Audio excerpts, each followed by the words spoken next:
Bismillahirrahmanirrahim. Assalamualaikum warahmatullahi wabarakatuh. Salam sejahtera bagi kita sekalian. Shalom, Om Swastiastu, Namo Buddhaya, salam kebajikan. Halo teman-teman semua, terima kasih telah mampir di channel Cerita Nashwa. Kamu akan dibawa menyusuri kisah-kisah seru, misterius, dan penuh makna. Kalau kamu suka cerita yang bikin penasaran dan hati bergetar, jangan lupa klik tombol subscribe. Mari kita mulai ceritanya. Aku tidak tahu, sudah berapa lama aku terdiam, menatap keluar jendela bus yang berembun. Langit masih gelap, hanya lampu jalanan yang sesekali menyala samar, menyibak bayangan malam yang menggantung berat di atas aspal. Tapi bukan itu yang membuatku tidak bisa bergerak. Bukan suara mesin bus yang mendengung pelan, atau tubuh penumpang lain yang terlelap. Bukan juga dentingan sendok plastik dari bangku belakang. Yang membuatku kaku adalah sesuatu yang kini duduk di sebelahku. Kursi 13 bukaan diafragma. Sejak awal perjalanan, kursi itu harusnya kosong. Tiketnya tak terjual. Bahkan Kenek sempat menawari kursi itu ke penumpang yang berdiri. Tapi tak ada yang mau. Katanya, anginnya beda. Dan sekarang, aku tidak berani menoleh. Tapi aku bisa merasakannya. Ada hembusan napas dingin menyentuh kulit leherku. Ada rambut panjang yang bergoyang, pelan menyentuh pundakku. Ada suara pelan, seperti gumaman atau tanggisan. Tangannya dingin saat menyentuh ujung jari. Aku yang gemetar. Ia seperti tak sadar bahwa aku bisa merasakannya. Aku cuma mau duduk sebentar. Kursi ini dulu punyaku. Aku ingin berdiri, tapi kakiku seperti tertanam ke lantai. Aku ingin teriak, tapi suara hanya menggumpal di tenggorokan. Dan saat aku akhirnya menoleh pelan, sangat pelan, ia sudah menatapku terlebih dahulu. Matanya kosong, mukanya pucat, tapi senyumnya terlalu lebar. Dan sejak malam itu, aku tahu, ia tak pernah turun dari bus. Ia masih di sini. Kadang, ia ikut duduk di sebelahmu. Namaku Sari. Aku tinggal di Jakarta, bekerja sebagai staf admin di sebuah percetakan kecil di daerah Kebonjeruk. Gajiku pas-pasan, apalagi di akhir bulan. Tapi hari itu aku gak punya pilihan. Sekitar jam 2 siang, aku dapat kabar dari adik sepupuku di Palembang. Ibu sakit keras, sudah 2 hari gak sadarkan diri. Kalau mau ketemu katanya, lebih baik aku pulang malam itu juga. Tapi tiket kereta api sudah habis semua. Tiket pesawat, jangan tanya, harganya 2 kali gaji bulanan. Akhirnya satu-satunya pilihan yang tersisa, bus malam. Aku ke agen di sekitar terminal Kalideres, dan alhamdulillah masih ada satu kursi kosong, 13B, baris tengah, dekat jendela. Busnya ekonomi AC, bukan yang paling nyaman, tapi katanya lumayan aman dan sering jalan. Harga tiketnya lebih murah dari biasanya. Mungkin karena hari itu bukan akhir pekan, atau mungkin karena satu hal lain yang baru aku sadari. Jauh setelah bus mulai jalan, aku duduk di ruang tunggu sambil menatap tiket di tanganku. Jam keberangkatan tertera 19.00 WIB, tujuan Palembang via lintas timur Sumatera. Sambil menunggu, aku sempat ngobrol sebentar dengan ibu-ibu di sebelahku. Dia bilang, kalau naik bus malam, jangan terlalu banyak tidur, kadang suka ada yang aneh. Aku hanya tersenyum, mengira itu cuma obrolan basa-basi. Tapi sekerong, setelah semua yang kualami, aku tahu kalimat itu bukan peringatan kosong. Pukul 7:05, bus datang. Warnanya biru tua, sudah agak kusam, beberapa bagian bemper tergores. Tapi aku tidak terlalu peduli, yang penting bisa cepat sampai. Kenek memanggil penumpang satu-satu berdasarkan nomor kursi. Aku masuk, menyeret ransel kecilku, dan mulai menyusuri lorong sempit yang baunya campur aduk antara parfum murah, debu, dan semprotan AC. Kursiku 13 bit, baris tengah, sisi kiri. Jendela besar ada di sampingku, tirainya separuh terbuka, yang membuatku sedikit bingung. Kursi 13 bukaan, diafragma di sebelahku kosong. Padahal menurut si Kenek tadi, bus sudah hampir penuh. Aku tidak terlalu memikirkan itu. Justru, aku bersyukur artinya aku bisa selonjoran sedikit, tanpa harus minta maaf bolak-balik ke orang sebelah. Aku duduk, menarik napas. menutup jaketku rapat. Lampu kabin menyala temaram. Musik dangdut pelan dari radio sopir terdengar jauh. Perjalanan ini akan memakan waktu lebih dari 12 jam. Tapi aku belum tahu perjalanan ini akan terasa jauh lebih lama. Dan malam itu aku bukan satu-satunya yang duduk di bangku. 13. Bus mulai berjalan perlahan meninggalkan terminal Kalideres. Lampu-lampu kota masih ramai. Jalanan sesekali tersendat. Di dalam bus, beberapa penumpang sibuk dengan ponsel. Yang lain mulai menyender di kursi sambil menarik selimut tipis. Aku duduk di kursi 13 bit dekat jendela. Dan di sebelahku, kursi 13 bukaan, diafragma masih kosong. Awalnya, aku merasa beruntung. Bisa duduk lega, senderan ke kiri, tanpa khawatir bersenggolan. Tapi setelah 1 jam perjalanan, aku mulai merasa aneh. Bukan karena suara-suara, bukan karena bus bergoyang, tapi karena kursi sebelahku terasa seperti sedang diduduki. Kalau kamu pernah duduk di kursi bus yang empuk, kamu pasti tahu bagaimana rasanya ketika seseorang duduk di sebelahmu. Bantalannya turun sedikit, senderan tangan bergeser, dan permukon. Tempat duduk terasa miring ke satu sisi, dan itu yang aku rasakan. Pelan-pelan, seperti ada beban di sana. Berat. Diam. Aku menoleh. Tidak ada siapa-siapa. Tapi saat aku tarik selimutku untuk menutup kaki, aku sempat menyentuh sandaran kursi 13A dan aku terkejut. Permukaannya dingin. Bukan dingin karena AC, tapi seperti dingin yang keluar dari dalam kainnya sendiri. Dingin yang lembab. Seperti dinding kamar mandi lama. Aku mencoba meyakinkan diriku sendiri. Mungkin karena AC tepat di atas kami. Mungkin karena udara malam di luar. Mungkin karena aku belum makan malam dan terlalu lelah. Tapi firasat itu terus datang. Seperti ada seseorang yang duduk diam di sebelahku. Tidak bergerak, tapi hadir. Aku coba melirik dari ujung mataku. Hanya sedikit. Tidak menoleh langsung. Dan entah kenapa, aku merasa seperti melihat rambut hitam panjang menyentuh kursi. Tapi ketika aku menoleh cepat kosong, aku telan ludah. Tiba-tiba tenggorokanku kering. Aku geser badanku sedikit ke arah jendela, menjauh dari kursi 13 bukaan diafragma. Dan sejak itu, aku tidak bersandar ke kiri lagi. Sama sekali tidak. Sekitar pukul 9 malam, lampu kabin mulai diredupkan. Jalanan makin sepi. Bus sudah masuk wilayah pinggiran Karawang. Di luar hanya terlihat siluet sawah gelap, dan lampu kendaraan sesekali melintas dari arah berlawanan. Tapi, dingin dari arah kiri tubuhku makin menusuk, dan aku mulai menyadari sesuatu. Kursi 13 bukaan, diafragma tidak kosong. Bukan kosong sepenuhnya. Ada kehadiran di sana. Tidak kelihatan, tidak bersuara. Tapi ada, dan semakin lama, semakin jelas aku merasakannya. Aku mulai mengusap-usap jari-jariku yang kaku, menarik napas pendek-pendek. Dalam hati, aku hanya bisa berdoa, "Ya Allah, siapapun yang duduk di sebelahku ini, jangan ganggu aku. Aku mau pulang." Tapi mungkin bukan aku yang diganggu. Mungkin dia cuma ingin ditemani. Dan aku tanpa tahu apa-apa, sudah duduk di sebelahnya. Aku tidak tahu pukul berapa tepatnya. Ketika aku mulai kehilangan rasa nyaman sepenuhnya, suara mesin bus masih terdengar stabil. Irama suspensi memantul lembut di jalanan yang mulai sepi. Di kursiku, aku sudah duduk lebih menepi, merapat ke sisi jendela. Bukan karena menghindari cahaya, bukan karena ingin tidur, tapi karena aku merasa kursi di sebelahku bukan lagi kosong. Bukan hanya karena rasa dinginnya, tapi karena aku mulai melihatnya. Itu bukan penampakan jelas, bukan sosok utuh, tapi bayangan.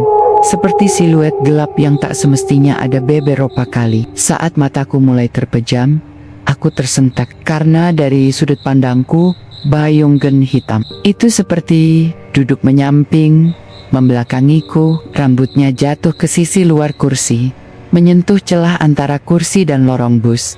Aku beranikan diri untuk melirik langsung. Tapi anehnya, bayangan itu tidak pernah ada saat aku menoleh. Tapi saat aku kembali memalingkan muka selalu terasa seperti ada sesuatu yang bergerak pelan di ujung penglihatanku. Lampu kabin bus sudah mati seluruhnya. Hanya cahaya dari jalanan yang sesekali menembus tirai jendela, melemparkan pola-pola cahaya samar di dinding dan kursi.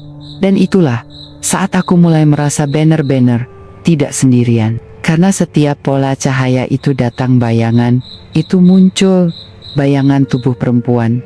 Duduk diam, miring sedikit, kepalanya condong ke depan, seolah sedang memperhatikan sesuatu atau seseorang. Kadang aku mencoba mengatur napas, menghibur diri bahwa itu hanya ilusi, karena cahaya, karena capek, karena aku kurang tidur. Tapi tubuhku sendiri menolak penjelasan itu. Tengkukku dingin, jari tanganku mulai gemetar, dan tubuhku mengencang tiap kali mataku menangkap siluet itu dari ujung penglihatan. Sekali waktu aku nekat mengangkat ponselku, menyalakan kamera depan. Aku tak tahu apa yang ingin kulihat, mungkin hanya untuk memastikan aku sendiri. Tapi saat layar menyala, bayangan itu terekam sebentar, hanya sepersekian detik. Sebuah bentuk gelap, seperti lengan yang terjulur, lalu hilang. Jantungku berdetak keras. Aku buru-buru mematikan layar dan meletakkan ponsel di pangkuan. Tak berani melihat hasil rekaman. Aku hanya menunduk dan menutup wajah dengan selimut, berharap itu cukup untuk melindungiku. Tapi justru dari bawah kain selimut itu, aku mulai mencium bau tanah lembab. Aku tak tahu lagi berapa lama aku diam, tapi aku sadar akan satu hal. Dia tidak ingin aku melihat langsung. Dia hanya ingin dilihat dari sudut mata, seperti sedang bermain, dan aku adalah satu-satunya yang duduk cukup dekat untuk diajak main malam itu. Waktu terus berjalan, entah sudah pukul berapa. Bus terus melaju di jalan lintas timur Sumatera. Lampu-lampu perumahan sudah jarang, yang tersisa hanya gelap, dan suara mesin yang konstan mengisi seluruh kabin. Sebagian besar penumpang sudah tertidur, beberapa menyandar ke jendela, beberapa rebah dengan mulut terbuka. Tapi aku masih duduk tegak, tak berani menutup mata. Bayangan di kursi sebelahku masih sering muncul dari sudut mata. Dan yang lebih membuatku tak tenang, aku mulai sadar bahwa aku tidak sendirian yang merasa ada yang salah. Dari tempat dudukku di baris 13, aku bisa melihat wajah sopir dari pantulan kaca spion tengah yang tergantung di atas. Awalnya aku tak memperhatikan, tapi sejak lampu kabin diredupkan, aku mulai sadar sesuatu. Sopir terus menatap kaca itu berulengkoli, tapi yang membuatku merinding, dia tidak melihat ke jalan. Ia menatap ke bagian tengah bus, ke arah bangkuku. Awalnya aku pikir hanya kebetulan, tapi tatapan itu terus berulang. Kadang dia menoleh cepat, seperti mengecek sesuatu. Kadang ia menatap cukup lama, lalu menggeleng pelan, seolah melihat sesuatu yang tidak seharusnya ada. Sesekali aku melihat dia bicara sendiri. Bibirnya bergerak-gerak kecil, tapi tidak terdengar. Lalu ia menoleh lagi ke spion. Beberapa menit kemudian, ia mematikan musik dangdut dari radio, padahal sebelumnya dibiarkan menyala sepanjang perjalanan. Sunyi. Bus kini hanya diisi suara mesin dan ketegangan yang menggumpal di udara. Aku makin gelisah. Aku beranikan diri melongok sedikit ke depan, berusaha melihat lebih jelas gerak-gerik sopir. Dan saat itulah ia menoleh ke arahku, bukan langsung, tapi lewat kaca spion. Mata kami bertemu, hanya sebentar, tapi dalam tatapan itu ada sesuatu, seperti pertanyaan yang tak terucap, atau mungkin peringatan yang tidak boleh disampaikan langsung. Seketika ia alihkan pandangan, tangan kirinya mengusap cepat ke kaca spion, seolah membersihkan embun. Tapi kaca itu kering, tidak ada yang mengganggu pantulannya, selain apapun yang ia lihat di belakang. Beberapa saat kemudian, ia berkata lirih, kekonek dengan suara pelan, tapi cukup terdengar olehku. Mas, kursi 13 bukaan? Diafragma. Kosong kan tadi? Kosong, Pak.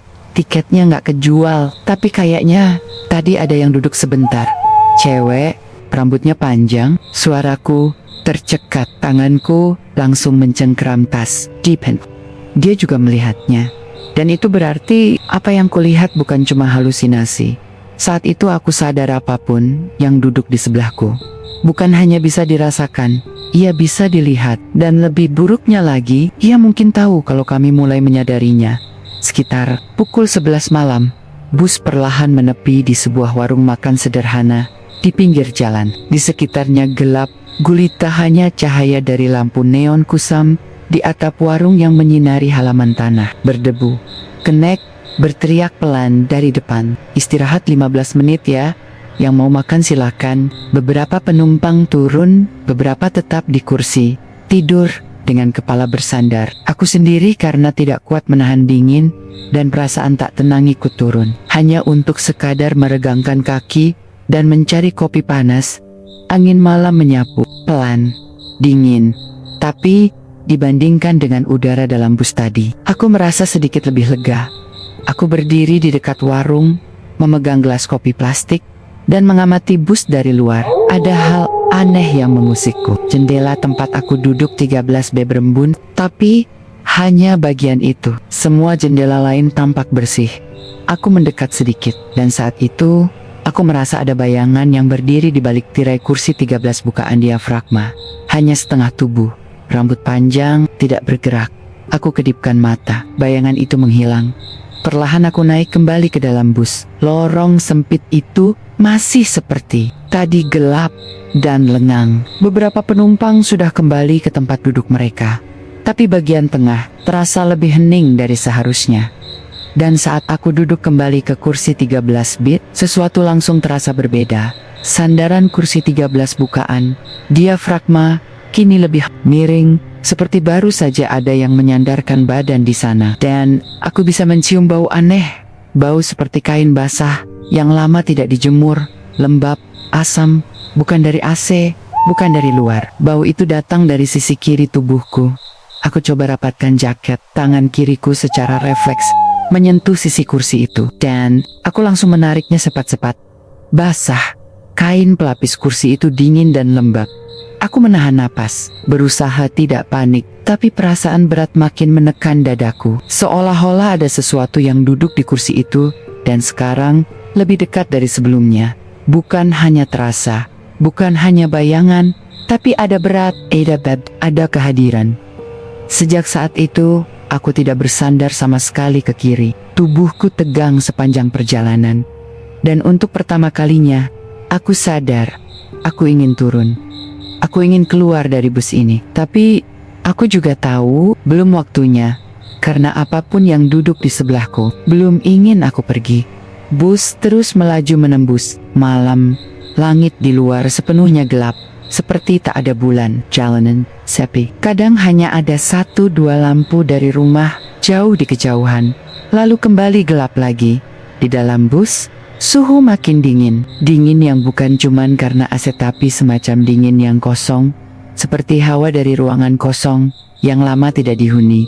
Waktu itu, aku belum tidur. Aku tahu karena aku terus memperhatikan jam digital kecil yang menyala redup di atas kepala. Sopir, pukul 00,57, hampir pukul 1 pagi. Dan saat itulah aku mendengarnya, pelan. Seperti langkah kaki telanjang menyentuh karpet bus yang tipis. Srek, srek, lalu ada bunyi lain. Seperti gesekan sesuatu yang berat diseret pelan.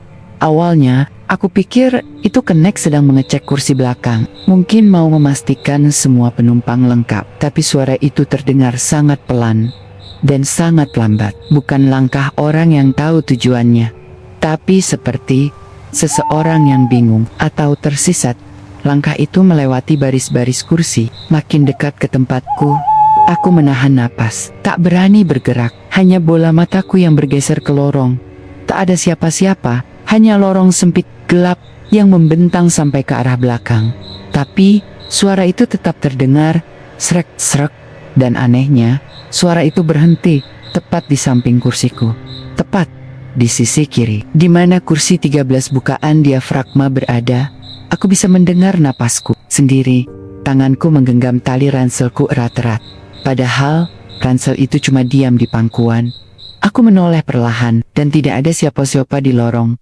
Tapi, tirai jendela 13 bukaan, diafragma bergoyang pelan. Padahal tidak ada angin, tidak ada yang lewat. Tapi kain itu bergerak. Seolah baru saja ada sesuatu yang duduk dan menyenggolnya. Dari bangku belakang, seseorang berbisik, Mas kenek, barusan Ya, tak ada jawaban. Hening. Dan saat aku melirik ke depan Kenek, sedang tidur di bangku kosong dekat sopir, penumpang itu bergumam lagi, lebih pelan. Tadi, ada yang jalan ke depan, tapi nggak balik lagi.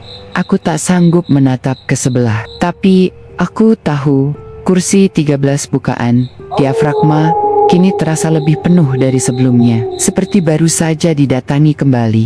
Bukan bayangan, bukan hawa, tapi kehadiran utuh. Dan yang lebih menyeramkan dari itu, ia bergerak. Bus kembali melaju perlahan setelah istirahat di warung makan terakhir. Sebagian besar penumpang sudah tertidur. Hanya tersisa suara dengkuran pelan dan gelegar mesin dari kolong kendaraan. Tapi, aku tidak tidur, tidak bisa. Ada sesuatu yang terus membayangiku sejak suara langkah dan seretan itu. Kursi 13 bukaan, diafragma, kini tak lagi sekadar terasa penuh. Ia seperti menyimpan sesuatu yang diam, tapi mengamati. Dan aku bukan satu-satunya yang menyadarinya malam itu. Sekitar pukul 2:10 dini hari, bus kembali berhenti. Kali ini di pom bensin kecil yang bahkan tak ada pelangnya. Hanyalah redup dan toilet kecil di belakang bangunan. Sopir turun lebih dulu. Ia tidak langsung ke toilet. Ia malah berdiri di samping pintu bus, menghadap ke dalam. Matanya menatap lurus ke arah tempat duduk di bagian tengah, ke arah bangkuku. Dari jendela, aku melihat wajahnya menegang. Ia seperti sedang memastikan sesuatu. Lama kemudian, Kenek turun, dan sopir bicara pelan padanya. Suaranya samar, tapi aku cukup dekat untuk mendengar. "Mas, itu cewek baju abu-abu, duduk tengah tadi. Turun gak?" "Yang mana pak?" "Yang duduk, agak bungkuk, rambutnya panjang. Dari tadi saya lihat dia di tengah terus, tapi tiap berhenti gak pernah ikut turun." Aku langsung menunduk. Dada terasa seperti ditimpa batu. Tak ada penumpang berbaju abu-abu di bangku tengah. Aku tahu itu. Aku hafal. Sejak awal berangkat, aku sudah memperhatikan orang-orang di sekitarku. Di belakangku, ada pasangan muda. Di depan seorang bapak yang dari tadi pakai jaket biru. Di seberang lorong, mbak-mbak pakai kerudung coklat. Tidak ada yang pakai baju abu-abu lusuh seperti yang dibilang sopir, apalagi perempuan bungkuk berambut panjang. Kenek menoleh ke arah bus dan menjawab lirih, "Kosong, Pak. Kursi 13 bukaan diafragma kan nggak kejual. Tapi saya jelas lihat dia duduk di situ barusan." Tubuhku mulai gemetar. Aku tahu mereka sedang membicarakan tempat duduk tepat di sebelahku. Dan bukan hanya aku yang merasa ada sesuatu di sana. Kini sopir dan Kenek juga melihatnya. Dan lebih menyeramkan lagi, mereka berpikir itu penumpang biasa. Saat sopir masuk kembali ke bus, matanya bertemu pandanganku lewat lorong. Ia tidak bicara apa-apa, tapi aku tahu, I juga merasa ada yang salah. Ia memundurkan langkah, lalu duduk kembali ke kursinya. Dan saat mesin kembali dinyalakan, aku sempat dengar gumamannya. Kalau memang bukan penumpang, lalu siapa yang duduk di bangku itu? Setelah berhenti di pom bensin, bus kembali masuk ke jalanan gelap yang tak berujung. Lampu jalan semakin jarang. Bahkan rumah-rumah penduduk pun sudah tak tampak lagi. Hanya bayangan pepohonan yang tinggi dan sesekali suara serangga dari luar kaca. Di dalam bus, waktu terasa diam. Jam digital di atas sopir menunjukkan jam 2:36. Aku masih terjaga. Masih duduk di kursi 13 bit, dan kursi di sebelahku masih terasa dihuni. Aku mencoba menyibukkan diri, menggenggam ponsel, membuka galeri, lalu menutup lagi, membuka catatan, mengetik 1-2 kata, lalu hapus lagi. Tak ada yang bisa mengalihkan pikiranku dari rasa dingin yang merayap dari arah kiriku. Dan saat itulah, aku menciumnya, aroma tanah basah. Bukan bau lumpur, bukan juga bau hujan, tapi aroma khas tanah yang tergali segar, tapi lembab. Bau yang biak tercium saat kita berdiri di pemakaman usai hujan. Awalnya samar, tapi semakin lama, semakin pekat. Aku menoleh ke arah jendela, berharap mungkin jendela bocor, atau AC mengeluarkan embun, tapi jendela tertutup rapat. Tak ada udara luar yang masuk. Bau itu datang dari dalam. Dari kursi di sebelahku, aku mulai memeluk tas erat-erat. Mulutku bergetar, tapi tak bisa berdoa. Dan tiba-tiba, aku merasakan sesuatu menyentuh pundakku. Ringan, tipis, dingin, seperti helaian rambut yang jatuh perlahan dan menyentuh kulit di balik kerah jaketku. Refleks, aku menyentakkan bahu dan mengibas rambut itu, tapi saat tanganku menyentuhnya, tidak ada apa-apa. Tapi sensasinya nyata, terlalu nyata. Seperti seseorang baru saja menyandarkan kepala di pundakku. Seperti rambut basah yang belum sempat kering dan sekarang menempel di bajuku. Aku coba menahan diri agar tidak menjerit. Menunduk, menggigit bibir sendiri, sambil terus berkata dalam hati, "Bukan, bukan, itu bukan." Mungkin cuma kain jaket, mungkin, tapi aku tahu perasaanku tak salah. Rambut itu ada. Bau itu nyata, dan apapun yang duduk di sebelahku, kini makin dekat.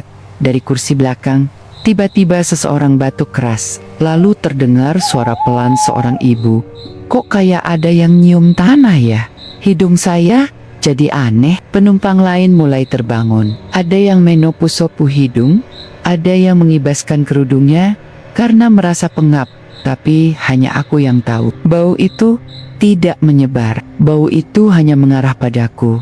Dan ketika aku menyandarkan kepala ke jendela, mencoba menghindar, aku melihat bayangan di pantulan kaca seorang perempuan dengan rambut panjang menyender ke arahku.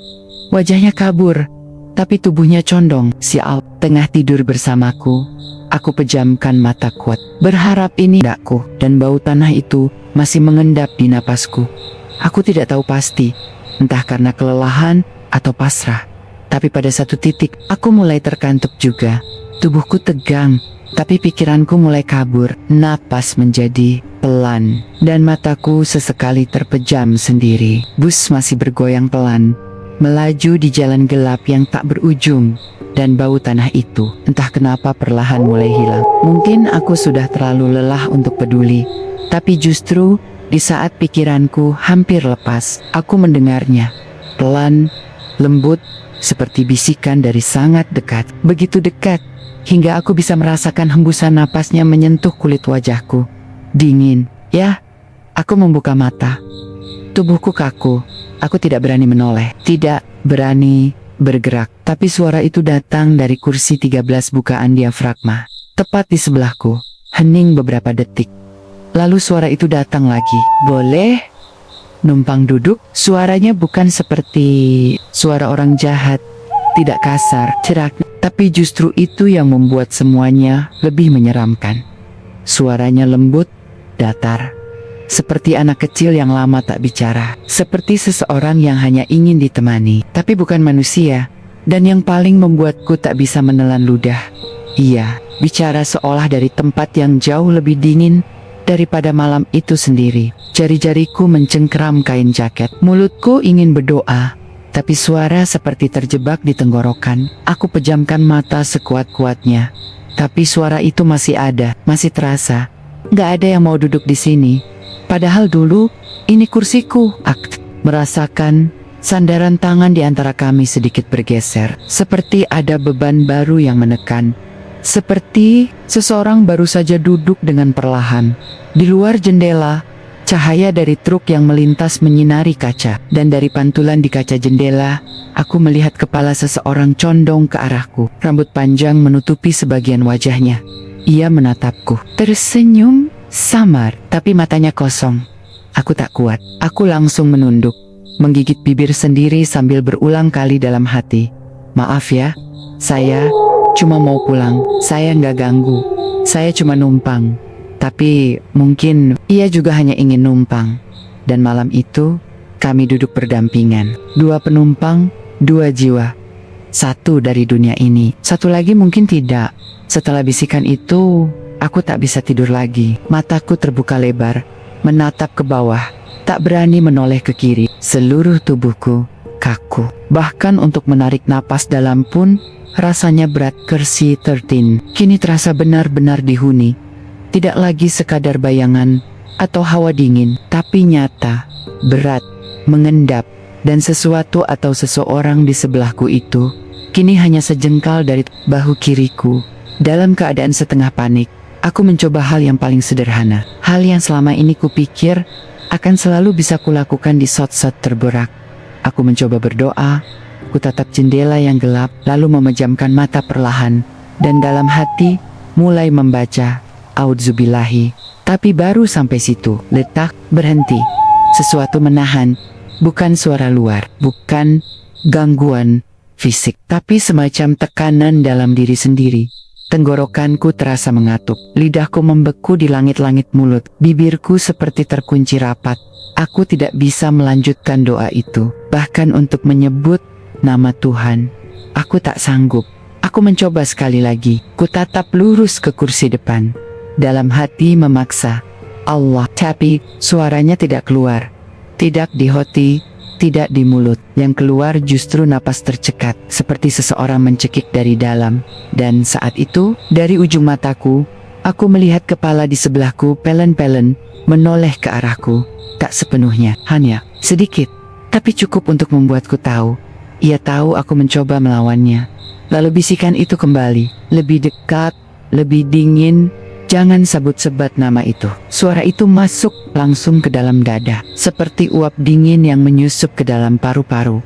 Aku menunduk, menggigit lidahku sendiri. Air mata mulai jatuh, tapi tubuhku tetap tak bisa bergerak. Doa itu yang selama ini kupikir akan selalu bisa kubaca, malam itu tak keluar sama sekali. Untuk pertama kalinya dalam hidupku, aku sadar ada rasa takut yang membuatmu bahkan tak bisa berdoa, dan rasa takut itu duduk di sebelahku. Bus melaju dalam sunyi. Suara mesin yang konstan menjadi satu-satunya irama malam yang menenangkan, atau lebih tepatnya menumpulkan rasa takut yang terus menekan. Aku sudah berhenti mencoba berdoa. Lidahku masih terasa tebal, dan entah kenapa malam terasa makin panjang, seperti waktu ikut tertahan di dalam bus ini. Entah sudah berapa lama sejak bisikan terakhir itu terdengar di telingaku. Tapi mendadak bus melambat, rem diinjak pelan, roda berderit pelan di atas aspal. Tak ada pertigaan, tak ada pom bensin, tak ada warung, hanya gelap dan satu bangunan kecil dengan cahaya redup di sisi jalan. Musola tua. Sopir menghentikan bus di depannya, tak bilang apa-apa, tidak memanggil penumpang, tidak membuka bagasi. Ia hanya membuka pintu depan, turun perlahan, dan duduk sendiri di bangku panjang di bawah pohon dekat musola. Dari tempatku, aku bisa melihatnya dengan jelas. Wajahnya pucat. Ia menyalakan rokok, tapi tangannya gemetar saat menyulut korek api. Matanya menatap ke arah bus, tepat ke arah jendela tempatku duduk. Kenek yang biasanya rewel juga tidak bersuara. Ia duduk di bangku depan dengan kepala menunduk, seolah tak mau terlibat. Tak ada pengumuman, tak ada alasan. Tapi semua orang tetap diam, seolah tahu lebih baik tidak bertanya. Aku menatap musola itu. Bangunannya kecil, catnya mengelupas, pintu kayunya setengah terbuka. Tak ada tanda kehidupan, tak ada suara ngaji, tak ada cahaya dari dalam. Tapi entah kenapa, sopir berhenti di sana, seperti ada sesuatu yang menyuruhnya. Beberapa penumpang mulai terbangun, melongok dari jendela, tapi tak ada yang turun. Dan setelah 5 atau 6 isapan rokok, sopir kembali masuk. Tapi sebelum masuk ke kursinya, ia berdiri sebentar di pintu bus, menatap ke lorong, menatap ke arah bangku 13 bukaan, diafragma dan 13 bit, menatap tempat kami duduk. Dan saat itulah aku sadar, bukan cuma aku yang tahu, kursi 13 bukaan, diafragma tidak kosong. Mungkin sopir melihatnya lebih jelas. Mungkin ia tahu lebih dulu, dan malam ini di depan musola kosong itu ia hanya butuh berhenti, menenangkan diri. Karena apapun yang ikut naik dari Jakarta, tidak ikut turun dimanapun. Langit mulai memucat, cahaya oranye pucat muncul dari sela-sela hutan di sisi jalan, menandakan fajar mulai datang. Setelah malam yang seolah tak habis-habis, akhirnya pagi mulai mendekat. Tapi seperti yang sudah kuduga, rasa takutku belum selesai. Matahari tak serta-merta mengusir apapun yang duduk di sebelahku sejak malam. Suasana dalam bus masih sunyi. Beberapa penumpang mulai terbangun, tapi belum benar-benar sadar. Yang lain masih memeluk tubuh sendiri, menggigil oleh dingin. Aku sendiri tidak tidur semalam. Mataku berat, leherku kaku, tapi aku tak berani memejamkan mata. Karena tiap kali aku mengantuk, Aku merasa ada kepala yang perlahan bersandar ke pundakku. Dan ketika aku mencoba bergeser menjauh, aku merasakan sesuatu. Tanganku yang tadi bersandar di sandaran tangan antara kursi basah. Awalnya kupikir itu keringat, tapi dinginnya aneh, seperti air hujan. Kupindahkan tangan pelan-pelan, lalu kulemparkan pandang ke sandaran kursi 13 bukaan diafragma. Ada bercak air di sana, tepat di atas kain pelapis jok, menyerap masuk ke dalam pori-pori Nia. Aku raba pelan-pelan, dan benar, basah, dingin, bukan embun, bukan tumpahan minuman. Aku coba melihat sekeliling, semua jendela tertutup rapat. Tak ada AC bocor di atas kepala kami, tak ada alasan logis mengapa hanya sandaran tangan di kursi 13 bukaan diafragma yang basah seperti itu. Lalu aku menoleh keluar jendela cahaya. Pagi menyapu pepohonan, dan di pantulan kaca, aku melihat sesuatu. Setetes air menetes pelan dari ujung rambut hitam yang tak terlihat saat kutoleh langsung. Aku menelan ludah karena perlahan aku mulai memahami. Apapun itu, ia bukan cuma hadir, tapi ia juga membawa sesuatu bersamanya. Kelembapan, dingin, aroma tanah, dan sekarang air yang entah dari mana, bukan keringat, bukan air hujan, tapi seperti air dari liang yang baru dibuka. Aku tidak menyentuh kursi itu lagi, tidak melirik ke arah kiri. Aku hanya duduk diam, menatap lurus ke depan. Dan entah kenapa, saat cahaya pagi menyusup ke dalam bus, aku justru merasa ia makin jelas, seolah malam menyembunyikannya. Tapi pagi menguak bentuknya perlahan. Cahaya pagi terus merambat masuk ke dalam bus. Tapi bukannya merasa lega, aku justru semakin cemas. Bayangan yang semalam bersembunyi dalam gelap, kini terasa lebih berani dalam terang. Kursi di sebelahku masih basah, tak mengering. Walau sinar matahari mulai menembus kaca jendela. Penumpang lain mulai menggeliat, meregangkan tubuh, atau membuka botol minum. Lalu tiba-tiba seorang ibu-ibu dari baris belakang bersuara, "Maaf ya, saya mau tanya, tadi malam ada yang sempat bangun jam 3-an?" Suasana dalam bus langsung hening. Beberapa orang menoleh. Ibu itu duduk 2 baris di belakangku, pakai kerudung ungu tua, wajahnya tampak lelah, tapi sorot matanya penuh ragu dan takut. Saya bangun karena kebelet, tapi pas saya buka mata, saya lihat kayak ada orang berdiri di lorong tengah. Kenek langsung berpaling, tampak tidak nyaman. Sopir tetap diam, pura-pura tidak dengar. Sementara si ibu melanjutkan. Bayangannya cewek, rambut panjang, berdiri aja, nggak bergerak. Saya pikir penumpang, tapi bajunya kayak basah, kayak habis kehujanan gitu. Suasana jadi sunyi. Tak ada yang tertawa, tak ada yang menyepelekan. Semua diam, seolah apa yang ia katakan masuk akal bagi kita semua. Aku gemetar, karena aku tahu ibu itu melihat apa yang selama ini hanya aku rasakan. Seseorang bertanya, "Dia berdiri di mana, Bu?" Dan jawabannya membuat jantungku serasa berhenti, tepat di tengah bus, dekat bangku 13. Kayak lagi mandangin seseorang yang tidur di sebelahnya. Beberapa penumpang menoleh ke arah tempatku duduk. Aku menunduk cepat, berpura-pura tak mendengar, tapi jantungku berdetak kencang. Aku tahu, tanpa mereka bilang, semua mata kini melihat ke arah kursi. 13 bukaan diafragma dan 13 bit. Dan saat aku menoleh sedikit ke jendela di pantulan kaca, aku melihat tirai bangku sebelahku bergerak sendiri, pelan, seperti disentuh dari dalam. Aku tidak sanggup berkata apa-apa, tapi satu hal kini jelas. Aku bukan satu-satunya yang melihatnya. Apapun itu, sosok perempuan dengan rambut panjang dan baju basah itu benar-benar ada. Dan sekarang semua orang mulai sadar. Setelah ibu-ibu di bangku belakang bercerita tentang bayangan perempuan di lorong tadi malam, suasana dalam bus berubah. Tak ada yang bercanda, tak ada yang iseng buka musik dari ponsel. Semua diam, waspada. Dan sejak itu, Kenek pun berubah sikap. Pagi menjelang, beberapa penumpang mulai meminta air minum kemasan atau selimut tambahan. Biasanya, Kenek akan sigap, berjalan menyusuri lorong, membagikan dengan cepat, tapi Peggy itu Aku melihat sendiri. Ia hanya berjalan sampai kursi nomor 12. Seorang bapak di kursi 14. Dua baris di belakangku meminta air. Kenek maju, membawa satu botol. Tapi begitu sampai di kursi 12, langkahnya terhenti. Saya di sini, kursi 14, kata si bapak. Tapi Kenek hanya menyodorkan botol itu ke arah kursi 12 sambil berkata datar, "Tolong terusin ke belakang ya, Pak." Awalnya kupikir itu kebetulan, tapi kejadian serupa terulang. Penumpang kursi 15 minta selimut tambahan. Kenek membawa gulungan kain tipis itu, tapi lagi-lagi hanya sampai kursi 12, lalu berhenti.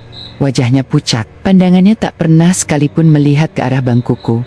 Seolah di lorong antara kursi 12 dan 14, ada sesuatu yang tidak boleh disentuh. Aku coba mengamati dengan tenang, tapi di dalam diriku mulai tumbuh satu rasa yang belum pernah muncul sebelumnya. Malu, bukan karena aku yang diganggu, tapi karena aku tahu, semua orang sudah tahu. Bangku 13A yang kosong, tapi tidak pernah benar-benar kosong adalah pusat dari semua ini. Dan akulah yang duduk di sebelahnya. Tak lama kemudian, sopir memanggil Kenek ke depan. Suara mereka pelan, tapi sesekali aku bisa menangkap. Nggak usah ke tengah-tengah dulu, biar saja sampai Palembang. Yang penting jangan diajak ngomong. Aku tak tahu siapa dia yang mereka maksud, tapi aku tahu aku sedang duduk di sebelahnya. Dan entah lebih menakutkan atau menyedihkan, bukan karena mereka tidak percaya, tapi karena semua orang percaya. Mereka hanya tidak tahu harus bagaimana. Matahari mulai naik, tapi sinarnya terasa pucat. Seharusnya ini waktu-waktu ketika suasana perjalanan menjadi ringan. Namun di dalam bus tidak ada yang bercanda atau saling berbagi makanan. Semua hanya diam, seolah menunggu sesuatu atau menghindari sesuatu yang mereka tidak tahu cara, menjauh darinya. Dan itulah saat bus mulai berbelok, masuk ke jalan yang aneh. Aspal yang tadi mulus perlahan berubah menjadi jalan kecil dengan banyak lubang. Tanah merah dan batu koral membuat bus berguncang pelan. Di luar jendela, pepohonan tinggi menutupi langit. Tak ada rumah, tak ada, hanya hutan sunyi dan udara yang mulai terasa lebih lembab dari biasanya. Beberapa penumpang mulai mengernyit. "Loh, ini lewat mana ya? Kok kayak jalan kampung begini?" Aku pun menatap ke arah GPS di ponselku. Sinyalnya ada, tapi tidak menunjukkan posisi kami dengan benar. Peta hanya berputar di tempat, tidak ada garis hijau, tidak ada petunjuk arah. Sial, bus kami berjalan di jalur yang tak tercatat. Salah satu penumpang depan bertanya ke sopir, "Pak, ini lewat mana ya? Bukan jalur biasa kan?" Sopir tidak langsung menjawab. Tangannya mencengkeram setir lebih erat, pandangannya tajam ke jalan yang makin menyempit. Akhirnya ia menjawab pelan, "Nggak tahu Pak, tadi saya cuma ikut GPS. Tapi pas lihat lagi, kita udah masuk ke sini aja. Rasanya kayak setirnya dibelokin sendiri." Kata-kata itu membuat bulu kuduku meremang. Dibelokkan sendiri, bukan karena sopir bingung arah, tapi karena jalannya mengajak masuk, seolah bus ini dituntun ke suatu tempat. Dan saat itu, aku sadar, lorong tengah bus mulai terasa lebih dingin. Tiba-tiba dari kursi belakang, ibu yang kemarin melihat bayangan itu bicara lagi. "Saya pernah lewat sini dulu, tapi jalan ini, setahu saya, udah ditutup sejak lama karena longsor." Semua mulai gelisah, tapi sinyal ponsel benar-benar hilang sekarang. Dan jalan di depan hanya satu arah, maju terus. Dan yang membuat semuanya lebih mengerikan, ketika Kenek dayem-dayem bicara ke sopir dengan suara rendah, tapi cukup terdengar dari tempat dudukku. "Tadi saya lihat Pak, pas belokan, ada cewek berdiri di pinggir jalan, bajunya basah, nunduk. Tapi pas saya nengok lagi, udah nggak ada." Terus berjalan di jalan yang tak tercatat, tak dikenal, dan tak masuk akal. Dari kaca jendela, kabut mulai turun. Padahal ini belum pukul 9 pagi. Kabut tipis, tapi menusuk. Seperti embun dari sesuatu yang lama terkubur. Aku menggenggam kursi di depanku. Dalam hati, aku bertanya, kita sedang menuju Palembang? Atau justru sedang dijemput oleh sesuatu yang tidak ingin kita tiba? Kabut masih menyelimuti jalan kecil yang tak tercatat itu. Mesin bus meraung pelan sambil berjuang melewati batu dan tanah becek. Tapi di dalam bus, Suara-suara justru semakin pelan, hingga yang terdengar hanya derak roda dan bisikan samar dari bangku-bangku. Aku belum berani menoleh ke kursi 13 bukaan diafragma. Meski sekarang terang, aku merasa kehadirannya justru lebih kuat. Dan yang membuat semuanya makin menyesakkan adalah obrolan lirih yang kudengar dari depan. Sopir dan kenek bicara dengan suara rendah. Kupikir mereka tak sadar suaranya bisa terdengar dari bangku ke-13. Tapi aku mendengar jelas. Kalimat-kalimat pendek, terbata, namun menghantam seperti palu. Tadi malam dia nunggu lagi di lorong. Ya Allah, Pak, makanya itu kursi gak pernah kejual. Hatiku mencelos. Tanganku yang gemetar mencengkeram sisi jok. Saya udah bilang ke kantor, suruh jangan jual kursi itu lagi, tapi kadang masih keisi juga. Soalnya banyak yang gak percaya, tapi kalau udah naik, biasanya dia milih diam atau sendiri. Aku ingin menyangkal, ingin bilang, aku hanya ketakutan berlebihan. Tapi kalimat itu mengunci seluruh tubuhku. Kursi itu gak pernah kejual, karena ada yang gak mau diduduki. Aku tahu mereka sedang bicara tentang kursi 13 bukaan diafragma. Kursi yang secara teknis kosong, tapi tek pernah benar-benar bebas. Dulu saat memesan tiket, aku memilih duduk di 13 bit. Kursi 13 bukaan, diafragma. Katanya masih kosong dan aku pikir itu keberuntungan. Karena siapa sih yang mau duduk di tengah malam berdempetan dengan orang tak dikenal? Tapi sekarang aku sadar, bukan keberuntungan, bukan kebetulan, tapi umpan. Aku mulai menarik napas pendek-pendek, bukan karena takut lagi, tapi karena ada rasa marah yang samar. Mereka tahu, sopir tahu, kenek tahu, mungkin petugas tiket pun tahu, tapi mereka tetap biarkan kursi itu dijual. Dan sekarang, aku di sini, duduk di samping sesuatu, yang bahkan pihak bus pun sudah enggan mendekatinya. Tiba-tiba, dari sudut mataku, aku melihat air mulai menetes lagi dari sisi bangku. Dari sandaran tangan kursi 13 bukaan diafragma, menetes perlahan ke lantai. Air itu bening, tapi mengandung bau tanah. Bau seperti liang kubur yang baru dibuka. Bus akhirnya keluar dari jalan rusak itu. Aspal kembali terasa di bawah roda. Kabut mulai menipis. Udara pagi masuk dari celah ventilasi, membawa bau khas kota kecil yang mulai terbangun. Sopir menyetop bus di sebuah tempat istirahat, sederhana semacam warung dan musola, jauh lebih layak dari sebelumnya. Beberapa penumpang turun untuk buang air atau membeli kopi. Aku masih duduk, terlalu lemas untuk berdiri, tapi juga terlalu takut untuk benar-benar tenang. Dan saat itulah aku melihatnya. Karpet lorong bus, tepat di depan kursi 13 bukaan diafragma. Ada bekas lumpur, tidak banyak, tapi jelas jejak kaki.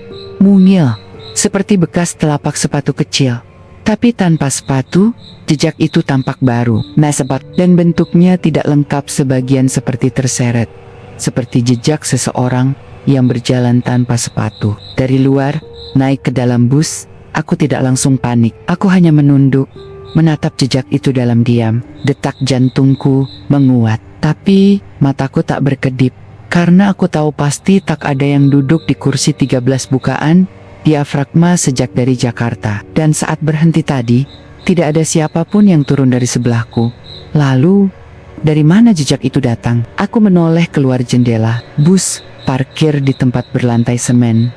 Bersih, kering, tidak berlumpur. Tapi jejak itu tetap ada. Hanya di depan kursi 13 bukaan diafragma. Tidak berlanjut ke depan, tidak ke belakang, hanya muncul di titik itu. Seolah seseorang berdiri, lalu menghilang. Kenek yang masuk kembali ke bus, sempat melirik ke arahku, lalu pandangannya turun ke karpet. Wajahnya langsung berubah. Ia pura-pura tak melihat, dan cepat-cepat ke depan. Tapi aku tahu, dia juga melihatnya. Semua orang tahu, hanya tidak ada yang mau mengakui. Dan entah mengapa, dalam hati kecilku, aku merasa jejak itu bukan karena dia baru datang, tapi karena dia sedang membiarkan kami tahu bahwa dia belum pergi. Perjalanan dilanjutkan kembali. Bus kembali masuk jalan besar, melewati kota kecil yang sunyi dan berdebu. Di luar, pagi telah sepenuhnya berganti siang, Tapi bagiku, waktu terasa tak bergerak. Perjalanan yang katanya tinggal beberapa jam, kini rasanya jauh dan lambat.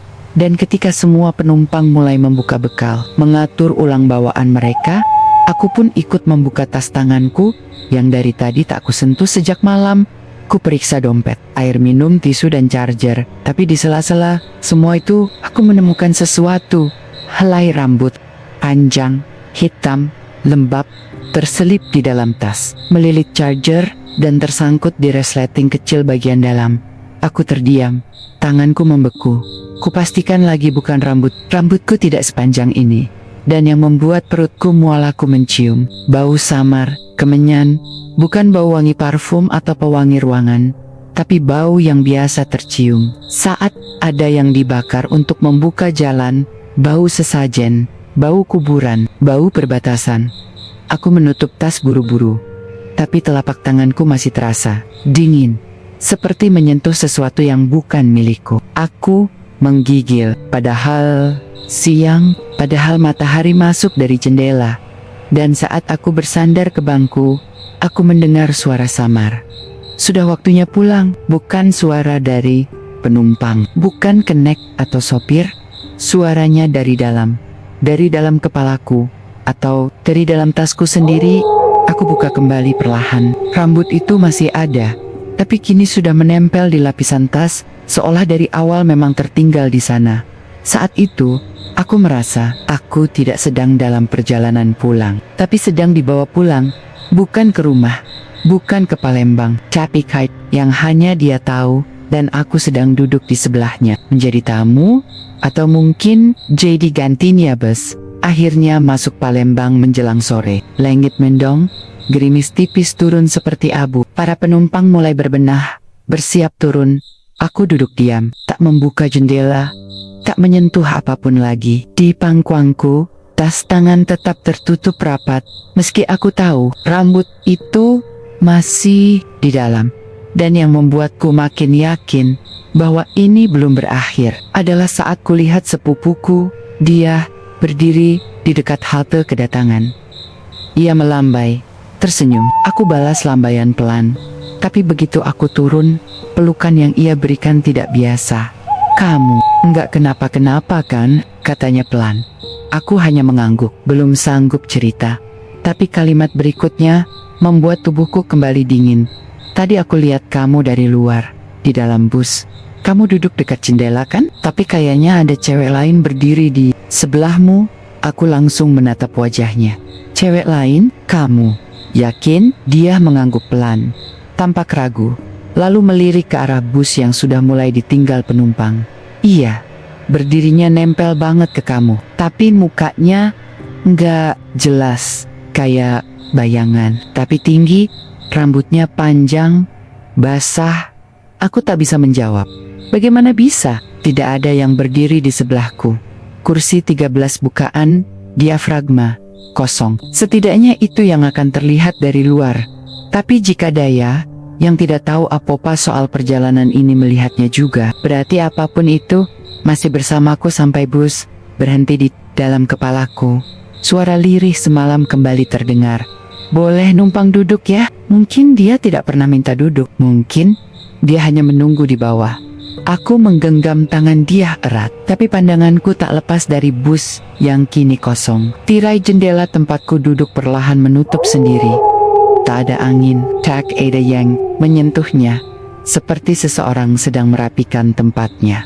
Sudah berminggu-minggu sejak aku kembali dari Palembang. Sepupuku, dia tak pernah lagi menyinggung soal perempuan di jendela. Kami menjalani hari-hari biasa, makan bersama, tertawa secukupnya, tidur lebih awal dari luar. Aku terlihat baik-baik saja. Tapi tiap malam, aku tahu aku belum bebas. Karena aku masih terus bermimpi naik bus itu. Selalu bus malam dari Jakarta. Selalu kursi 13 bit. Selalu suasana yang sama, lorong panjang, lampu, tirai bergoyang perlahan. Dan yang paling menakutkan, kursi 13 bukaan diafragma di sebelahku tak pernah benar-benar kosong. Kadang hanya bayangan, kadang hanya bau tanah, kadang hanya suara bisikan kecil. Dingin ya, tapi Semakin lama, mimpinya semakin jelas. Ada malam-malam saat aku bisa melihat wajahnya sekilas. Kulit pucat kehijauan, rambut panjang meneteskan air mata yang tidak sepenuhnya membuka. Dia tidak duduk dengan tenang, kadang berdiri di lorong, kadang menyender ke bahuku. Dan tiap kali aku mencoba membaca doa dalam mimpi itu, lidahku tetap keluh, tenggorokanku tetap terkunci. Sama seperti malam di dalam bus itu. Aku pernah coba tidur siang, tapi bahkan dalam mimpi setengah sadar, aku tetap duduk di kursi 13 bit, dan kursi 13 entah bagaimana selalu sudah ada yang isi. Dia pernah berkata, aku mulai bicara dalam tidur, katanya. Aku kadang seperti berbisik sambil menangis. Kadang ia mencium bau kemenyan dari kamarku. Padahal tidak ada lilin atau dupa apapun. Aku tidak tahu harus percaya atau tidak. Tapi aku tahu satu hal, perjalanan itu belum selesai. Karena yang ikut naik dari Jakarta belum benar-benar turun. Dan malam ini, saat aku memejamkan mata, aku kembali duduk di bangku 13 bit. Tirai bergetar pelan, lorong bus sunyi, dan dari sudut mataku, seseorang perlahan duduk di sampingku.